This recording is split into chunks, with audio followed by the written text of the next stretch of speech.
Hello friends, welcome to day trader Telugu.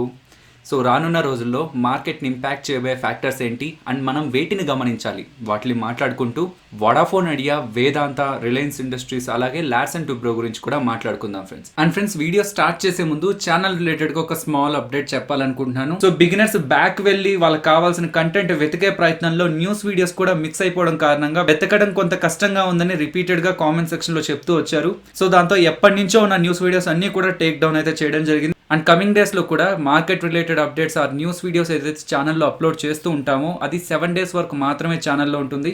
And దాని తర్వాత అయితే టేక్ డౌన్ చేయడం జరుగుతుంది ఫ్రెండ్స్. మీరు ఒకవేళ బ్యాక్ వెళ్ళి మీకు కావాల్సిన వీడియో సర్చ్ చేస్తుంటే మీకు ఈ న్యూస్ వీడియోస్ ఇబ్బంది పెట్టకుండా ఉండేలాగా, మోస్ట్లీ న్యూస్ వీడియోస్ 7 days వరకు ఉండేలాగా మాత్రమే చూసుకుంటూ ఉంటాను. మన వాళ్ళందరికీ యూజ్ అయ్యే ఫీడ్బ్యాక్ ఇంకేదైనా ఉంటే కూడా మీరు కామెంట్ సెక్షన్లో చెప్పండి ఫ్రెండ్స్, దాన్ని కూడా ఇంప్లిమెంట్ చేద్దాం. సో ఫ్రెండ్స్, నా సజెషన్ ఈ వీడియో కంప్లీట్ అయిపోయాక ఒక 5 minutes తీసుకొని ఛానల్లో ఎలాంటి కంటెంట్ ఆల్రెడీ అప్లోడ్ అయిందని ఒకసారి గమనించడానికి అయితే ప్రయత్నించండి. ఇండియాలో డే బై డే మనకి నెంబర్ ఆఫ్ కేసెస్ ఈ వైరస్ రిలేటెడ్గా ఇంక్రీజ్ అవుతూ ఉన్న మార్కెట్స్ అయితే వాటిల్ని పట్టించుకోకుండా కొంత టాప్ సైడ్కి కొంత బులిష్గానే మూవ్ అవుతూనే ఉంది. సో మార్చ్ లో లెవెల్స్ని మార్కెట్ టెస్ట్ చేసిన తర్వాత ప్రెసెంట్ మనం ఉన్నదైతే కొంత హై లెవెల్స్లోనే అనమాట. దీనికి ఆల్రెడీ ఎగ్జిస్టింగ్గా కొన్ని రీజన్స్ ఉన్నాయి అండ్ కొత్తగా కూడా కొన్ని రీజన్స్ అయితే యాడ్ అయ్యాయి. వాటిని వరుసగా మాట్లాడుకునే ప్రయత్నం చేద్దాం. మొదటగా రీసెంట్గా గవర్నమెంట్ ఆఫ్ ఇండియా లాక్డౌన్ రిలేటెడ్గా డెసిషన్ తీసుకుంటూ కేవలం కంటైన్మెంట్ జోన్స్లో మాత్రమే రిస్ట్రిక్షన్స్ ఉంచుతూ మిగిలిన ఏరియాస్లో కొంత వెసులుబాట్లు అయితే క్రియేట్ చేయడం జరిగింది. అండ్ ఈ June 8th నుంచి మనకి ఆఫీసెస్ కానీ, మాల్స్ కానీ, హోటల్స్, రెస్టారెంట్స్ అలాగే వర్షిప్ ప్లేసెస్ కూడా కొన్ని నార్మ్స్ తో ఓపెన్ అవుతాయి. సో అలా ఓపెన్ అయితే అది ఎకానమీని బూస్ట్ చేస్తుందనే ఒక పాజిటివ్ సెంటిమెంట్ అయితే ఎఫ్ఐఎస్ కూడా కొంత అగ్రెసివ్ గా జూన్ నెలలో ఇన్వెస్ట్మెంట్స్ అయితే ఇండియన్ మార్కెట్స్ లో చేయడం జరిగింది ఫ్రెండ్స్. ఎఫ్ఐఎస్ మన మార్కెట్ లో చేసిన ఇన్వెస్ట్మెంట్ నెంబర్ ని కానీ మీరు గమనిస్తే ఎంటైర్ మే నెలకు గాను వాళ్ళు 13,914 crores ఇన్వెస్ట్ చేస్తే జూన్ ఫస్ట్ వీక్ లోనే వాళ్ళు చేసిన investments 13,927 crores friends. So entire మేతో పోలిస్తే జూన్ ఫస్ట్ వీక్లోనే వాళ్ళు చేసిన ఇన్వెస్ట్మెంట్స్ అయితే ఎక్కువగా ఉన్నాయి. సో మార్కెట్స్లోకి లిక్విడిటీ ఎక్కువగా ఫ్లో అవ్వడం అనేది కూడా మార్కెట్స్ని ఇలా పాజిటివ్గా అయితే ఇంపాక్ట్ చేస్తూ ఉంది. ఇవన్నీ ఇప్పటి వరకు మనకు వచ్చిన ఫ్యాక్టర్స్ అండ్ మార్కెట్ని ఆల్రెడీ ఇంపాక్ట్ చేసిన ఫ్యాక్టర్స్. బట్ మనకి రీసెంట్గా యూఎస్ ఒక అన్ఎంప్లాయ్మెంట్ అండ్ జాబ్ డేటా అనేది రిలీజ్ అవ్వడం జరిగింది ఫ్రెండ్స్. అది కొంత పాజిటివ్గా ఉంది. సో దాంతో మన SGX నిఫ్టీతో పాటు గ్లోబల్ మార్కెట్స్ కూడా కొంత పాజిటివ్గా రెస్పాండ్ అవ్వడం జరిగిందనమాట.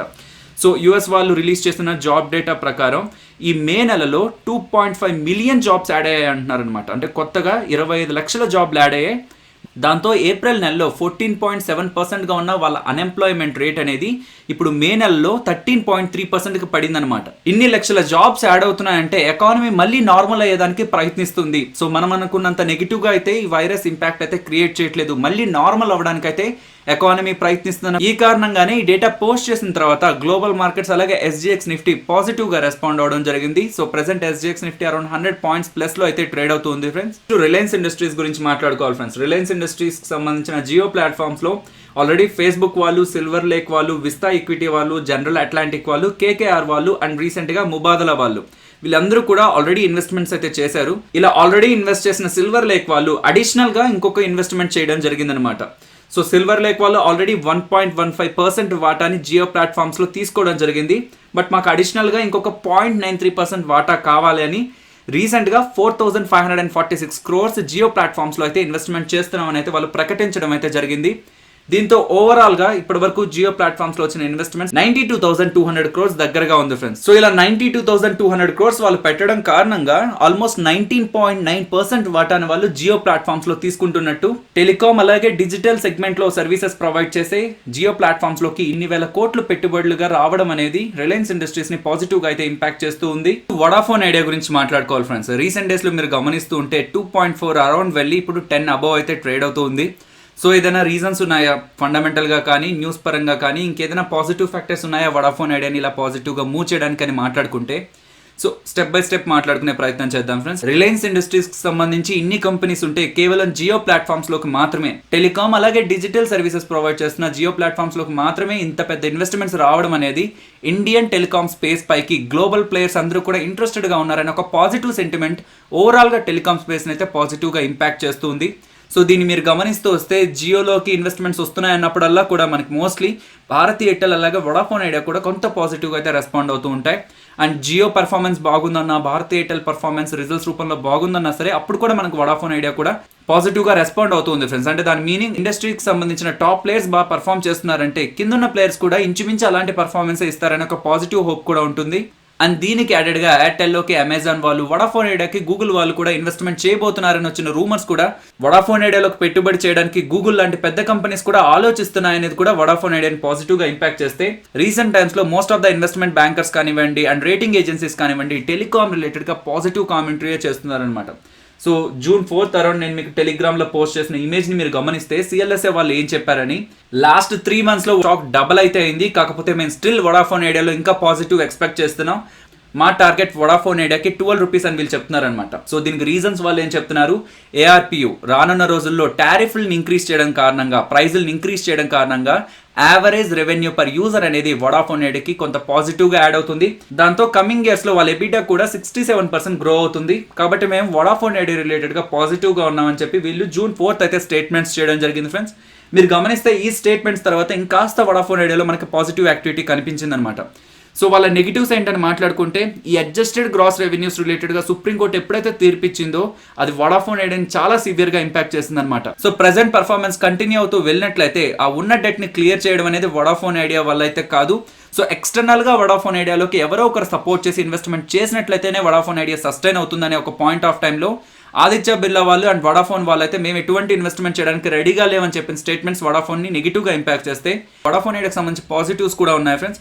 వడాఫోన్ ఐడియాకి ఒక స్ట్రాంగ్ కస్టమర్ బేస్ ఉంది, అందుకే CLSA వాళ్ళు కాన్ఫిడెంట్ గా ఈ ARPU వల్ల, ఈ యావరేజ్ రెవెన్యూ పర్ యూజర్ వల్ల వీళ్ళ ఎబిటా 67% జంప్ అయిపోతుంది రానున్న సంవత్సరాల్లో అని కాన్ఫిడెంట్ గా చెప్తున్నారనమాట. ఓవరాల్ టెలికామ్ స్పేస్ పైన రేటింగ్ ఏజెన్సీస్ కానివ్వండి, ఇన్వెస్ట్మెంట్ బ్యాంకర్స్ అందరూ కూడా పాజిటివ్ గా స్టేట్మెంట్స్ చేస్తూ ఉండడం, జియోలోకి అన్ని వేల కోట్లు పెట్టుబడులు వస్తూ ఉండడం అండ్ వడాఫోన్ ఐడియాలో కూడా గ్లోబల్ ప్లేయర్స్ పెట్టుబడి చేయడానికి ఆలోచిస్తున్నారు అని చెప్పడం అనేది వడాఫోన్ ఐడియాని అయితే పాజిటివ్ గా ఇంపాక్ట్ చేస్తుంది. కంపెనీ బ్యాలెన్స్ షీట్ ని మీరు గమనించినా, వాళ్ళ డెట్ లెవెల్స్ ని గమనించినా అండ్ ఓవరాల్ కంపెనీ పర్ఫార్మెన్స్ ని ప్రెసెంట్ స్టేజ్ లో గమనించినా సరే మనకి నెగిటివ్ గానే కనిపిస్తుంది ఫ్రెండ్స్. బట్ ప్రెసెంట్ కండిషన్ కంటే కూడా ఫ్యూచర్ లో కొంత కండిషన్ బెటర్ అవుతుందన్న హోప్స్ మాత్రమే ప్రెసెంట్ స్టాక్ ని మూవ్ చేస్తున్నాయి. వేదాంత గురించి మాట్లాడుకోవాలి ఫ్రెండ్స్. వేదాంత లాస్ట్ టైం ఎప్పుడు లాస్ పోస్ట్ చేశారని చూస్తే అది March 2015 అనమాట. బట్ అప్పటి నుంచి ఇప్పటి వరకు ఎప్పుడు లాస్ అయితే పోస్ట్ చేయలేదు. బట్ ఇప్పుడు పోస్ట్ చేసిన రీసెంట్ రిజల్ట్స్ లో 12,521 crores మాకు లాస్ వచ్చిందని వీళ్ళు పోస్ట్ చేయడం జరిగింది. సో దీనికి వీళ్ళు రీజన్స్ కూడా చెప్తున్నారు. ఆయిల్ అండ్ గ్యాస్, కాపర్, అలాగే ఐరన్ ఓర్ వీటి రిలేటెడ్ గా ఉన్న బిజినెస్ లో వన్ టైం ఇంపైర్మెంట్ కారణంగా మేము 17,132 crores వన్ టైం లాస్ ని బుక్ చేసామని చెప్తున్నారు అనమాట.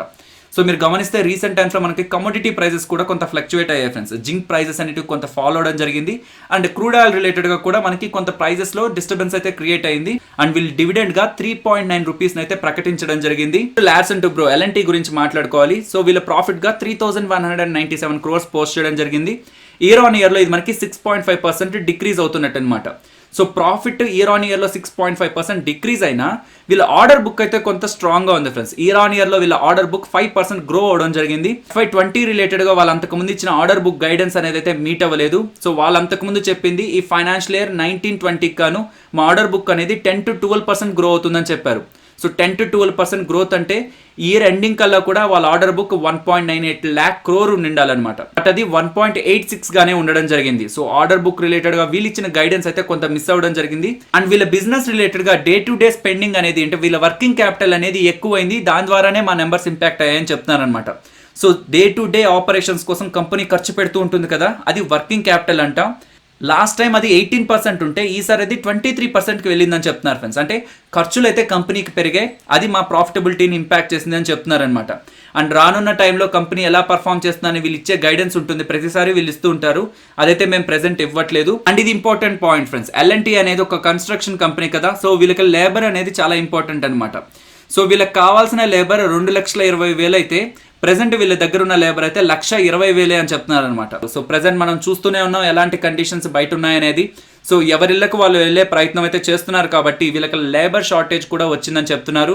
అండ్ L&T వాళ్ళు 8 రూపీస్ డివిడెండ్ అయితే ప్రకటించడం జరిగింది. సో ఫెడ్ వాళ్ళు 2-day మీటింగ్ అయితే కండక్ట్ చేసుకోబోతున్నారు, ఫెడరల్ రిజర్వ్ వాళ్ళు. సో మన ఇండియాలో RBI ఎలాగో US లో ఫెడ్ అలాగనమాట. సో దానికి సంబంధించిన మన కంక్లూజన్ June 10th అయితే వస్తుంది ఫ్రెండ్స్.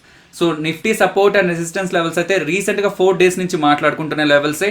బట్ SGX నిఫ్టీ పాజిటివ్లో ఉంది, 100 అబోవ్ ఉంది పాజిటివ్గా అనుకున్నాం కాబట్టి ఒకవేళ ఓపెనింగ్లో 10,170 బ్రేక్ అయితే నెక్స్ట్ లెవెల్గా నేను 10,218 అయితే గమనిస్తున్నాను. ఒకవేళ డౌన్ సైడ్కి మూవ్ అయితే 9,914 సపోర్ట్గా అయితే గమనిస్తున్నాను ఫ్రెండ్స్. అండ్ బ్యాంక్ నిఫ్టీ సపోర్ట్గా 20,620 గమనిస్తున్నాను, రెసిస్టెన్స్గా 21,414 అయితే గమనిస్తున్నాను. 11th June weekly expiry contract date అని మీరు గమనిస్తే సో మీ కాల్ సైడ్ ఎక్కడైతే పాజిటివ్ డేటా ఇలా బిల్డ్ అవుతూ ఉంటుందో ఫ్రెండ్స్, అది మీరు రెసిస్టెన్స్ గా గమనించాల్సి ఉంటుంది. అండ్ పుట్ సైడ్ ఎక్కడైతే మీకు ఇలా పాజిటివ్ గా డేటా కనిపిస్తూ ఉంటుందో దాన్ని మీరు సపోర్ట్ గా గమనించాల్సి ఉంటుంది. 10,140 ఆ రేంజ్ లో అయితే ఉన్నాం కదా. సో ఇక్కడ నుంచి టాప్ సైడ్ కి వెళ్తూ ఏ లెవెల్స్ దగ్గర ఇంట్రాడేలోనూ అండ్ ఓవరాల్ గా కూడా ఓపెన్ ఇంట్రెస్ట్ ఎక్కువగా బిల్డ్ అయిందని మనం గమనిస్తే 10,300 దగ్గర ఒకసారి గమనించండి ఫ్రెండ్స్. ఓవరాల్ గా 18 lakhs దగ్గరగా ఉంది అండ్ ఇంట్రాడేలో కూడా 11 lakhs దగ్గరగా ఓపెన్ ఇంట్రెస్ట్ డేటా అయితే బిల్డ్ అయింది. సో టాప్ సైడ్ కి వస్తున్నప్పుడు 10,300 ని మనం రెసిస్టెన్స్ గా గమనించవచ్చు. సపోర్ట్ ని గమనిస్తే సో ప్రెసెంట్ ఉన్న 10,100 లెవెల్ దగ్గర నుంచి ఎక్కడ ఇంట్రెస్టింగ్ డేటా ఫామ్ అయిందని మీరు గమనిస్తే 10,000 దగ్గర మనకి కొంత స్ట్రాంగ్ డేటానే కనిపిస్తుంది అండ్ అలాగే 9,900 దగ్గర కూడా. సో ఇమీడియట్ గా మనం 10,000 అలాగే 9,900 ని సపోర్ట్ గా అయితే గమనించవచ్చు. అండ్ బ్యాంక్ నిఫ్టీ రిలేటెడ్ గా ప్రెసెంట్ మనం 21,000 దగ్గర ఉన్నాం ఫ్రెండ్స్. మనకి 21,500 దగ్గర మాత్రమే డేటా బిల్డ్ అవుతుంది. సో 21,000 కంటే టాప్ మూవ్ అవుతున్నప్పుడు 21,500 ని మనం రెసిస్టెన్స్ గా ఆప్షన్ చైన్ ప్రకారం అయితే గమనించవచ్చు. ప్రెసెంట్ లెవెల్ నుంచి మార్కెట్ ఫాలో అవుతూ ఉంటే 20,500 దగ్గర కొంత స్ట్రాంగ్ డేటా అయితే కనిపిస్తుంది. సో ఫైనలీ ఇది ఫ్రెండ్స్ మన వీడియో నచ్చిందా? సో నచ్చినట్టయితే లైక్ చేయండి ఫ్రెండ్స్. అండ్ ఈ వీడియో మన వాళ్ళకి యూజ్ అవుతుంది అనుకుంటే తప్పకుండా షేర్ చేయండి. అండ్ మన ఛానల్ని సబ్స్క్రైబ్ చేయనట్లయితే ఒకసారి కంటెంట్ చూడండి. కంటెంట్ మీకు నచ్చితే ఛానల్ని సబ్స్క్రైబ్ చేసి పక్కనే వచ్చే బెల్ ఐకాన్ కూడా క్లిక్ చేయండి. మరొక ఇంట్రెస్టింగ్ వీడియోతో మళ్ళీ మీ ముందుకు వస్తాను. అంతవరకు టేక్ కేర్. జై హింద్.